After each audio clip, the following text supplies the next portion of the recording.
দুই পোশাক শ্রমিক নিহতের জেরে সড়ক অবরোধ করায় তীব্র ভোগান্তিতে পড়েন নগরবাসী। বিশেষ করে বিমানবন্দর সড়ক ব্যবহারকারী যাত্রীরা পড়েন মহাবিপাকে। অধিকাংশ মানুষই সময়মতো পৌঁছাতে পারেননি অফিসে। এমনকি জীবন মৃত্যুর সঙ্গে পাঞ্জা লড়া রোগীও রেহাই পাননি ভোগান্তি থেকে। ভোরে সড়কে দুই সহকর্মীর প্রাণ গেছে, সেই ক্ষোভ নেমে এসেছে রাস্তায়। পোশাক শ্রমিকরা চেয়ারম্যান বাড়ি থেকে ছুটে এসে সড়ক অবরোধ করেন মহাখালীর আমতলীতেও।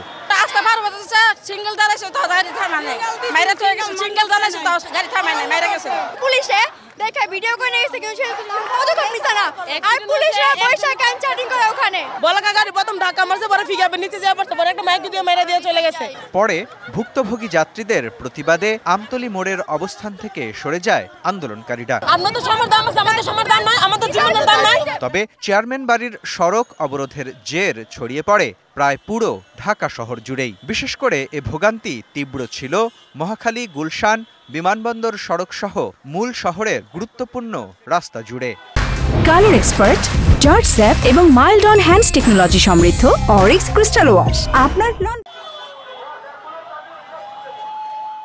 সহকর্মীর মৃত্যুর ক্ষোভ প্রকাশের এ আক্রোশ থেকে মুক্তি নেই মুমূর্ষু রোগীরও। কোন হাসপাতালে যাচ্ছেন? বসুন্ধরা।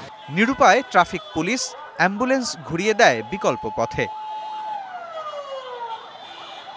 সকাল 6:30টার কিছু পর রাজধানীর চেয়ারম্যান বাড়ির সড়কে ঘটে মর্মান্তিক সড়ক দুর্ঘটনা। আর তখন থেকেই আমতলীতে ঠায় দাঁড়িয়ে দূরপাল্লার বাসগুলো, ক্লান্তিকর অপেক্ষায় শত শত যাত্রী। রমজানের দিন এটা কুচিত হইতেছে, রোজাদারদেরকে কষ্ট দিতেছে না।